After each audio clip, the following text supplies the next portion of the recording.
क्या ACL surgery और ACL injury के बाद आपकी भी थाई की जो मसल्स है, मांसपेशियां, वो काफी कमजोर पड़ गई है?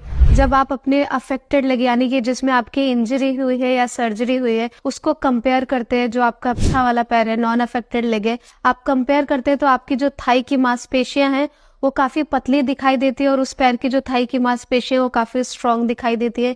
यानी कि आपकी जो मसल बल्क है, आप ये भी ऑब्जर्व करते होंगे कि आपका जो मसल बल्क है वो भी काफी कम हो गया है, जिसको हम गर्थ बोलते हैं। आपकी थाई का जो गर्थ है वो भी काफी कम हो गया है और आप इस प्रॉब्लम से फेस कर रहे हैं। ये काफी कॉमन प्रॉब्लम है जो जनरली 10 में से 9 एसीएल इंजरी या एसीएल सर्जरी के पेशेंट्स फेस करते हैं। और आप अपनी थाई की मांसपेशियों को स्ट्रॉन्ग करने के लिए आप एक सॉल्यूशन ढूंढ रहे हैं कि किस तरीके से हम जो गर्थ है आपकी थाई की मांसपेशियों की उसको वापस से कैसे ला सकते हैं। तो ये जानने के लिए इस वीडियो में जरूर बने रहें और आपको एक अच्छा सॉल्यूशन जरूर मिलेगा। एक्सरसाइजेस को जानने से पहले इस बारे में बात करेंगे कि ये एसीएल इंजरी क्या चीज है और किस तरीके से एसीएल इंजरी होता है और क्या कारण है जो आपकी मांसपेशियां काफी कमजोर पड़ जाती है एसीएल इंजरी और एसीएल सर्जरी के बाद। तो जो एसीएल इंजरी है वो काफी most common and serious sports injury है, जिसकी वजह से क्वाड्रिसेप्स वीकनेस पाया जाता है और वो काफी लंबे समय तक रहता है।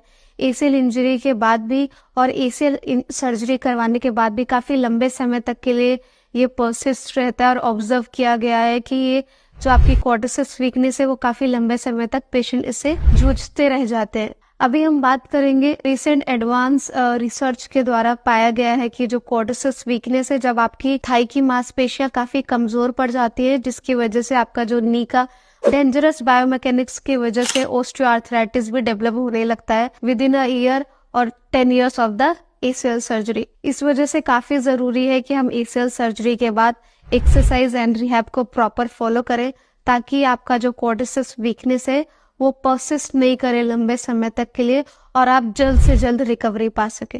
एक्सरसाइजेस जानने से पहले हम इस बारे में भी जानेंगे कि ये मसल कमजोर क्यों पड़ जाती है और किस तरीके से कमजोर पड़ती है आपकी थाई की मांसपेशियां एसीएल इंजरी या सर्जरी के बाद। मांसपेशियों को कमजोर पड़ जाना जिसे टेक्निकल टर्म में मसल वेस्टिंग कहते हैं। वेस्टिंग यानी कि आप कोई भी पार्ट का इस्तेमाल नहीं करते, आप बॉडी की एक्टिविटी नहीं करोगे, मसल एक्टिविटी नहीं करोगे या इंजरी हो जाता है तो वो पार्ट आपका वीक हो जाता है। वीक हो जाता है तो वेस्ट होने लग जाता है, इस वजह से हम उसे मसल वेस्टिंग भी कहते हैं। Arthrogenic muscle inhibition and muscle atrophy भी कहा जाता है। जब भी हमारे बॉडी में कोई भी चोट लगता है तो हमारा जो नर्वस सिस्टम है, हमारा जो ब्रेन है, वो बॉडी के उस पार्ट को एक सिग्नल भेजता है और उस पार्ट को कमजोर कर दिया जाता है ताकि वो पर्सन उस पार्ट को उसी तरीके से यूज नहीं कर पाए। प्रोटेक्ट करने के मैकेनिज्म के थ्रू ये हमारे बॉडी में ये एक मैकेनिज्म फॉलो किया जाता है जिस वजह से आप उस पार्ट को यूज नहीं करते हो और वो पार्ट आपका वीक पड़ने लग जाता है। यानी कि आर्थ्रोजेनिक मसल इनहिबिशन, जो आपका मसल है वो इनहिबिट होने लगता है, कमजोर पड़ने लग जाता है। बट कुछ समय के बाद आपको एक्सरसाइजेस करने की जरूरत पड़ती है